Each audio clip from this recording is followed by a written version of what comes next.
Hello children, welcome to the next video of chapter numbers nutrition in animals class 7, and in our previous video we discussed about the large intestine and its work in the human body. And now what we are going to do today we are going to discuss the digestion in grass eating animals. Grass eating animals means जो सिर्फ घास खाते हैं, herbivores. Before we go there, let us see what is diarrhea. This diarrhea is related to humans, so let us see what it exactly means. Diarrhea is a condition where we are passing watery stool, means हम कहते हैं ना loose motions हो गए तो उसे कहते हैं डायरिया. आप लूज मोशन बोलो या डायरिया बोलो.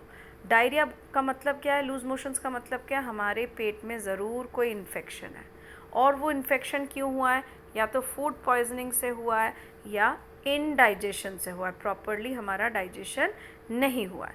तो ये जब ऐसा होता है कभी, then the person feels very very dizzy, थका हुआ, फटीग हो जाता है. और डायरिया में लॉस होता है किस चीज़ का, बॉडी में जब कॉन्स्टेंटली कोई चीज़ निकल जा रही हो, जैसे आप कॉन्स्टेंटली लूज मोशंस हो रहे हो तो वाटर एंड सॉल्ट्स जो है बॉडी की वो निकल जाती है. हमें कोशिश करना चाहिए कि हमें डायरिया हो ही ना. और अगर ऐसा हो रहा है और बरसात का मौसम है, नॉर्मली जब वेदर चेंज होता है ना तो ये डायरिया बहुत देखा जाता है. क्यों? क्योंकि वेदर चेंज में गर्म ठंडा जो टेम्परेचर होता है वो माइक्रो ऑर्गेनिजम्स के लिए बहुत अच्छा होता है और वो हमारे खाने में हर जगह ग्रो होने लगते हैं. हमें तो पता नहीं होता because they are micro, we can not see, और हम उसी चीज़ को कंज्यूम कर लेते हैं और हम बीमार पड़ जाते हैं.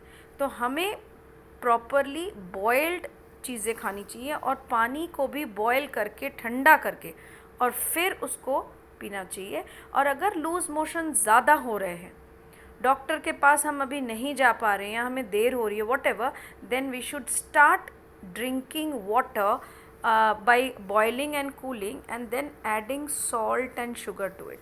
नमक और चीनी का घोल कहते हैं इसे, वो पीना चाहिए जब लूज़ मोशन ज़्यादा हो रहे हो, ताकि हमारी बॉडी की एनर्जी जो कि सॉल्ट्स में और वाटर में निकल चुकी है, डिहाइड्रेट होने लग रही है बॉडी, वो नहीं होगी. इसके अलावा there is a small pouch also we get which is called as ORS solution pouch, जिसको हम ओरल रिहाइड्रेशन सोल्यूशन बोलते हैं.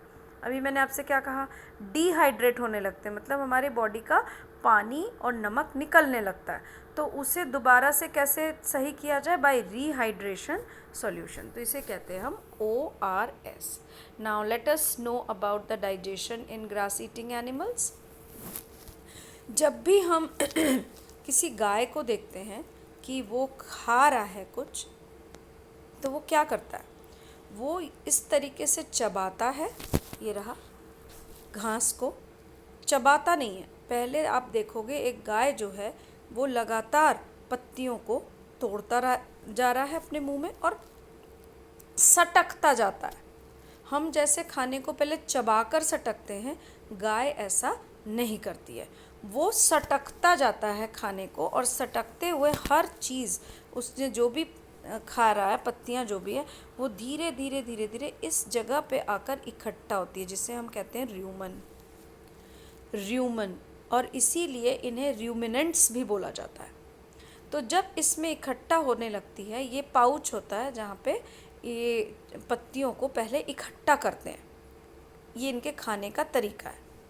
उसके बाद क्या करते हैं, ये वापस जब ये खाना खा चुके होते हैं, मतलब जमा कर चुके होते हैं र्यूमन में, उसे दोबारा कहीं बैठ जाते हैं. जब ये पूरा र्यूमन भर जाता है तो ये कहीं बैठ जाते हैं और फिर वापस उसे अपने मुंह में खींचते हैं जो भी उन्होंने जमा किया था, और फिर उसे बैठकर धीरे धीरे धीरे चबाते रहते हैं, जिसको हम कहते हैं च्यूइंग द कड. कड कहते हैं जिसे, जो र्यूमन में जमा हुआ था उसको चबा रहा है, उसको कहते हैं कड. जब ये फिर चबा लेते हैं, then it again comes back to the stomach. ये रहा, अब यहाँ से दोबारा वो पहुँचेगा स्टमक में, ये एरिया. तो ऊपर जो है पाउच वो है र्यूमन, ये रहा, यहाँ पे जमा करते हैं खाने को, फिर खाने को दोबारा से मुंह में लेते हैं उसे चबाते हैं और फिर ले जाके स्टमक में भर देते हैं और यहाँ से फिर शुरू होता है इनका डाइजेशन। जो सेल्यूलोस होता है, ग्रास के अंदर एक कंपोनेंट होता है सेल्यूलोस, जो कि एक बहुत हार्ड कार्बोहाइड्रेट है और इसको सिर्फ, ये कच्चा होता है कार्बोहाइड्रेट, ये पका हुआ तो होता नहीं क्योंकि घास तो वो कच्चा खा रहे हैं। तो ये जो कच्चा चीज़ है, कच्ची सेल्यूलोज है, ये सिर्फ काऊ या हर्बीवोर्स या रूमिनेंट्स ही डाइजेस्ट कर पाते हैं क्योंकि इनके पास होता है एक पर्टिकुलर बैक्टीरिया। ये बैक्टीरिया र्यूमन में प्रेजेंट होता है और इसे गलाता रहता है, तभी इस सेल्यूलोज को हजम कर पाते हैं गाय।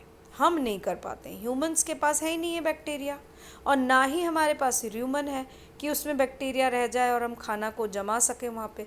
तो humans can not do it and that is the reason why we cook our food so that cellulose is broken down। ठीक है, उसके बाद क्या होता है, एनिमल्स जो होती हैं इनके पास एक लार्ज सैक लाइक स्ट्रक्चर होता है जिसका नाम है सीकम।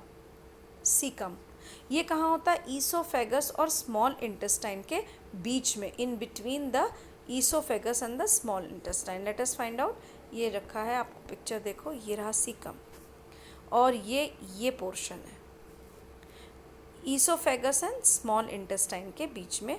ये जो पोर्शन है ये रहा, ये स्मॉल इंटेस्टाइन है इनका, ये this portion and oesophagus is here. तो ये पेंच बना हुआ है तो इसलिए हमें पता नहीं चल रहा है, ऐसा लग रहा है कि ईसोफेगस पहले है, बट एक्चुअली ये मूवमेंट ये ऐसा बना हुआ है कि ये इनके बीच में ही आता है, हमें थोड़ा सा पीछे को दिखाई दे रहा है। तो ये एक्सटेंडेड पार्ट है ईसोफेगस और स्मॉल इंटेस्टाइन के बीच का। तो यहाँ पे ये डाइजेशन पूरा कंप्लीट होता है एक गाय के लिए। The cellulose of the food gets digested here by the action of certain bacteria. तो जो बैक्टीरिया प्रेजेंट होता है वो इस सीकम में प्रेजेंट होता है और इसे आराम से डाइजेस्ट कर देता है। इन हर्बीवोर्स में जो डाइजेस्टिव सिस्टम होता है वो इसी फॉर्म का होता है ताकि ये कच्चा खाना खा सकें, तो कच्ची चीज़ें ये आराम से डाइजेस्ट कर सकते हैं। तो you should know what are the different parts of the ruminants. So let us again find out. First is its mouth, then the pipe is the food pipe, we call it as esophagus, then it goes to the rumen first, then after rumen again the esophagus comes into work क्योंकि food back जाता है, उसके बाद फिर esophagus से वापस आके stomach में जाता है, वहाँ पे थोड़ी देर रहता है और फिर आगे बढ़ जाता है टू द स्मॉल इंटेस्टाइन और इस बीच में वो सीकम से होता हुआ जाता है जहाँ पे वो बैक्टीरिया प्रेजेंट है और वो सेल्यूलोज को डाइजेस्ट करता है।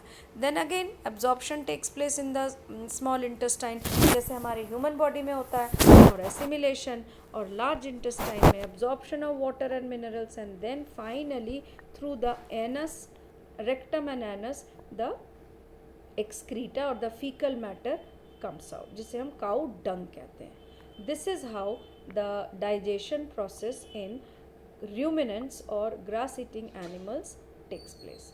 तो इस प्रोसेस को कहते हैं रूमिनेशन और एनिमल्स को कहते हैं ruminants. Why? Because they are having a special organ called as the Roman.